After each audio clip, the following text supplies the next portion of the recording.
আমি একবারে বলে দিচ্ছি,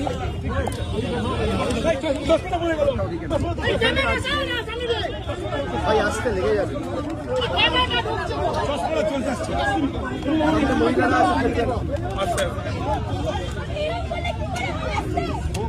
আপনারা জানেন গতকাল আমি ভবানী ভবনে সিআইডি অফিসে গেছিলাম।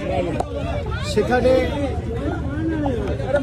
আমাকে প্রায় 5.5 ঘন্টা জিজ্ঞাসাবাদ করেছে তদন্তকারী সংস্থার প্রতিনিধি, এবং আমি তাদের সাথে সহযোগিতা করেছি।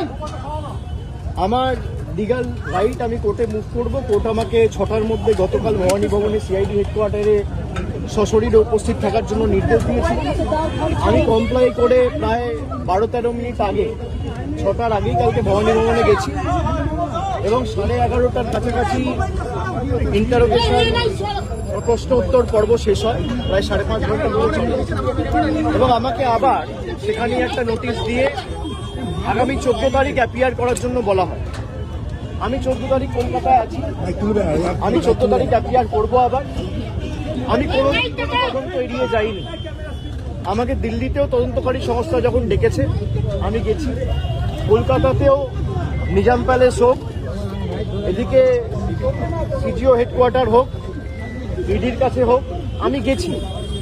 আমি সবসময় তদন্তে সহযোগিতা করেছি, এবং আমার সামর্থ্য অনুযায়ী যতটুকু কেন্দ্রীয় তদন্তকারী সংস্থা বা এই মুহূর্তে দাঁড়িয়ে রাজ্যের গোয়েন্দা সংস্থা সিআইডির সাথে যেটুকু সহযোগিতা করা উচিত আমি নিশ্চিতভাবে করছি। আজকে আমাদের দলনেত্রীর বাড়িতে কিছু বৈঠক ছিল পূর্ব নির্ধারিত, সেখানে একাধিক বিধায়ক থেকে সাংসদ ছিলেন, এবং আমাদের মিটিংগুলো চলাকাল খবর পাই খুব সম্ভবত 4:30-4:45 নাগাদ যে সিআইডির একটা টিম এসেছিল আবার কোনো একটা আলাদা মামলায় আমাকে নোটিশ দিত। তো আমি আমার সেক্রেটারির মারফতে তাদেরকে অনুরোধ করি যে আমি এই মুহূর্তে আমার বাড়িতে সশরীরে উপস্থিত নেই বলে আপনারা চিঠিটা অন্য কাউকে দিয়ে দিন, সে রিসিভ করে আমার পক্ষ থেকে নিয়ে নেন। এবং আমি অনুরোধ করি যে আপনারা যদি আমাকে দিতে চান তাহলে আপনাদের অপেক্ষা করতে হবে, তার কারণ আমি এই মুহূর্তে আসতে পারবো না মিটিং থেকে বেরিয়ে। আপনি আপনার মতো করে যখন ইচ্ছা বাড়িতে নিয়ে বলবেন যে আপনাকে ছাড়া কাউকে আমরা দেবো না। আমি যদি বাড়িতে না থাকি তাহলে আপনাকে অপেক্ষা করতে হবে আমার ফেরার জন্য। এখন প্রায় 7:20 বাজে, আমি বাড়িতে ঢুকেছি, আপনাদের সাথে কথা বলছি 5-10 মিনিট হয়েছে। 6-7টার মধ্যে আমি বাড়িতে ঢুকেছি। আমি ঢুকে দেখছি সিআইডির প্রতিনিধিরা নেই, তারা ফিরে গেছে। তারা যদি পরবর্তীকালে আমাকে ফোন করে আসে, আমার সাথে যোগাযোগ করে আসে এবং আমাকে বলে কোন সময়ে গেলে আমি বাড়িতে থাকবো, তখন নোটিশ দেবে, আমি নিশ্চিতভাবে জানাবো। আমি যখন বাড়িতে উপস্থিত নই সশরীরে, তখন যদি তারা এসে নোটিশ, তখন যদি তারা আসে নোটিশ দিতে এবং একদম স্পষ্টভাবে বলে যে আপনাকে ছাড়া কাউকে নোটিশ আমরা দেবো না, আপনার হয়ে কেউ যদি রিসিভ করতে চায় সেই সুযোগ পাবে না, তাহলে আপনাকে আমার ফেরার জন্য অপেক্ষা করতে হবে। তো আমি আপনাদের মাধ্যমে আমি অনুরোধ করব যে যারা নোটিশ দিতে এসেছিল আপনারা যদি আসেন নিশ্চিতভাবে যোগাযোগ করে আসুন, আর না হলে অপেক্ষা করুন। আমি যখন ফিরবো আমি তখনই এই নোটিশটা আপনাদের তরফ থেকে, আপনাদের কাছ থেকে নিতে পারবো। আপনারা যারা আমাকে প্রশ্ন করছেন আপনি তদন্ত এড়িয়ে যাচ্ছেন, আমি কোনো তদন্ত এড়িয়ে যাই, আমার দোকানোর কিচ্ছু নেই।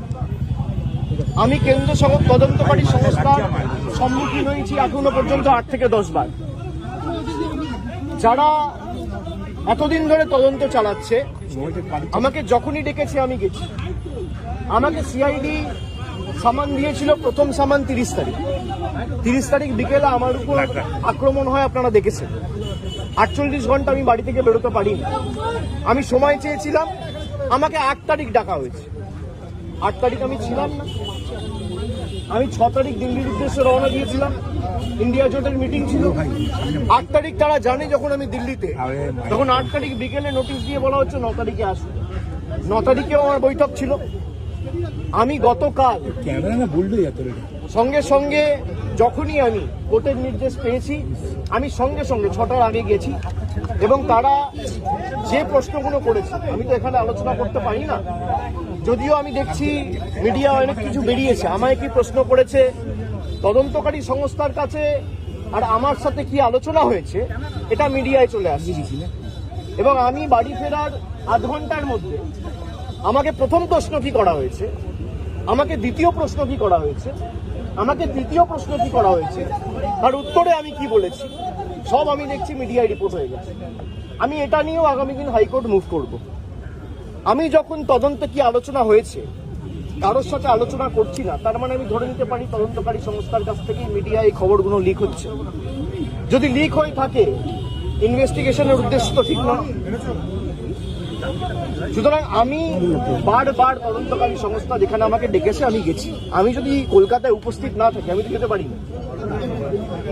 আমার সামর্থ্য অনুযায়ী যেখানে যখন প্রয়োজন হয়েছে যে মামলায় ডাকুন।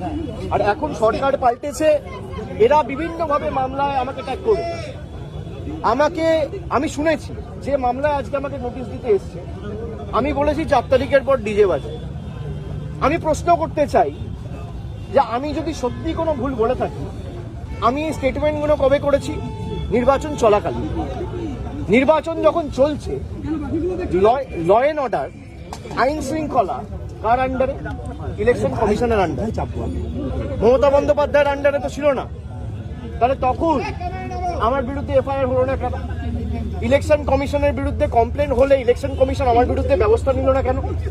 তার কারণ আমি যদি ডিজে বাজানোর কথা বলে থাকি, দেশের স্বরাষ্ট্রমন্ত্রী বলেছেন তৃণমূলের লোকেদের উল্টো করে ঝুলিয়ে দিয়ে সোজা করে দেবে। প্রত্যেক ক্রিয়ার সমান এবং বিপরীত প্রতিক্রিয়া রয়েছে। আপনি বলবেন জ্ঞানেশ কুমারকে যদি আমার এগেনস্টে অ্যাকশন নিতে হতো তাহলে অমিত শাহর বিরুদ্ধেও অ্যাকশন নিতে হতো। অমিত শাহর বিরুদ্ধে অ্যাকশন নেওয়ার ক্ষমতা ইলেকশন কমিশনের নেই, তাই আমার বিরুদ্ধেও অ্যাকশন নিতে পারেনি। সরকার বদলেছে, এখন মামলা হয়েছে। তাহলে আমার বিরুদ্ধে যদি মামলা হয়, আমি ডিজে বাজাবো বলে, তাহলে অমিত শাহর বিরুদ্ধে এফআইআর হবে না কেন? আমরা তো কোর্টে মুভ করবো। তদন্তকারী সংস্থার কাছে রাজ্যের মুখ্যমন্ত্রী যদি এই কেস আমি বাংলা থেকে বহিরাগতদের আক্রমণ করেছি বলে আমার ভাষণে এই তদন্তভার সিআইডি কে দেওয়া হয়, তাহলে যে বহিরাগতরা এসে বাঙালিকে আক্রমণ করেছে সেই মামলার দায়ভার কেন সিআইডি বা সিবিআই কে দেওয়া হবে না? এই প্রশ্ন তো উঠবেই। এই প্রশ্ন তো এড়িয়ে যেতে পারে না। আপনারা এসব চাপের রাজনীতি, দল ভাঙানো আমরা অনেকদিন ধরে দেখছি। এসব করে কোনো লাভ নেই। 30 লক্ষ মানুষকে আপনারা ভোটার তালিকার বাইরে রেখে ভোট করেও তৃণমূল 41% ভোট পেয়েছে। 2,60,00,000 ভোট তৃণমূল কংগ্রেস পেয়েছে। তাদের প্রতিনিধিত্ব তৃণমূল কংগ্রেস করবে। এক চুল জায়গা তৃণমূল কংগ্রেস ছাড়বে না। থমকে চমকে সিআইডি দিয়ে, সিবিআই দিয়ে, দল ভেঙে, উৎসাহ করে, গায়ের জোরে কর্মীদের মিথ্যা মামলায় ফাঁসিয়ে, ফলস কেসে ইমপ্লিকেট করে, পার্টি অফিস দখল করে, বাড়ি ভেঙে, ঘর জ্বালিয়ে তৃণমূল কংগ্রেসকে দমিয়ে দেবো। সিপিএম এর বিরুদ্ধে লড়াই করে 34 বছরের জগদ্দল পাথরকে সরিয়ে তৃণমূল কংগ্রেস ক্ষমতায় এসছে মানুষের আশীর্বাদ। 2011 সালের পরিবর্তন আর 2026-এর পরিবর্তনটা খালি একটু তুলনা করুন। মানুষের মধ্যে কোনো আবেগ নেই, স্বতঃস্ফূর্ততা নেই। 8টার পর রাস্তা শূন্য, ফাঁকা। বিজেপি বিজয় মিছিল বার করতে পারছে না। যারা বড় বড় ভাষণ দিচ্ছে, আমি বলবো রাজনৈতিকভাবে মোকাবিলা করুন। মানুষ যদি আপনাদের জিতিয়ে থাকে, মানুষের জন্য কাজ করুন।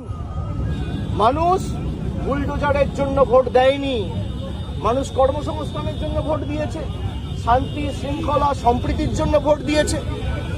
মানুষ উন্নয়নের স্বার্থে ভোট করুন। উন্নয়ন, দিল্লির সাথে লড়াই করে টাকা আনুন। আপনারা ভোটের আগে বলেছিলেন অন্নপূর্ণা ভান্ডার, আর ভোটের পর মানুষ দেখছে বুলডোজার। এই দ্বিচারিতা তো চলতে পারে না।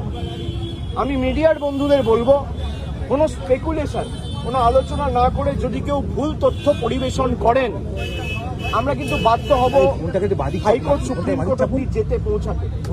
আপনাদের দায়িত্ব, আপনারা সঠিক তথ্যটা মানুষের কাছে উপস্থাপিত করবেন, পরিবেশন করবেন। আপনারা রটনাকে ঘটনা বানিয়ে দেখাবেন না। আমার সাথে তদন্তকারী সংস্থার কি কথা হলো, আমার সাথে অন্য কারোর কি কথা আপনি দেখিয়ে দিচ্ছেন। আমার সাথে রাহুল গান্ধীর মিটিং হয়েছে, তৃতীয় ব্যক্তি কেউ নেই। আমি আর রাহুল গান্ধী কি কথা হয়েছে আপনারা জেনে গেছেন। আমিও মিডিয়ার সাথে কথা বলবো রাহুল গান্ধী। আপনারা জানছেন কোত্থেকে? আপনারা আপনাদের মতো স্পেকুলেট করে খবর যা পাচ্ছেন বলে দিচ্ছেন।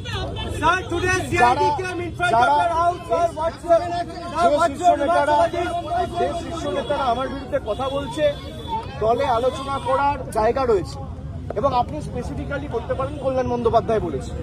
কল্যাণ বন্দ্যোপাধ্যায়ের অধিকার রয়েছে আমাকে নিয়ে কথা বলার। কল্যাণ বন্দ্যোপাধ্যায়ের অধিকার রয়েছে আমাকে নিয়ে 4টে কটু কথা বলার। কল্যাণ বন্দ্যোপাধ্যায় আমাকে ছোট থেকে মানুষ করেছে, আমি বড় হতে দেখেছি। আমি এই কথাগুলো নিয়ে খারাপভাবে নিই না। ওনার একটা ঘটনা হয়তো খারাপ লাগতে পারে, উনি বলেছেন, কিন্তু আমি আমার কোনো ব্যক্তিগত ক্রোধ বা আমার কোনো ব্যক্তিগত ক্ষোভ কল্যাণ বন্দ্যোপাধ্যায়ের বিরুদ্ধে নেই। আমি তাকে আগেও সম্মান করতাম, আগামী দিনেও। Thank you.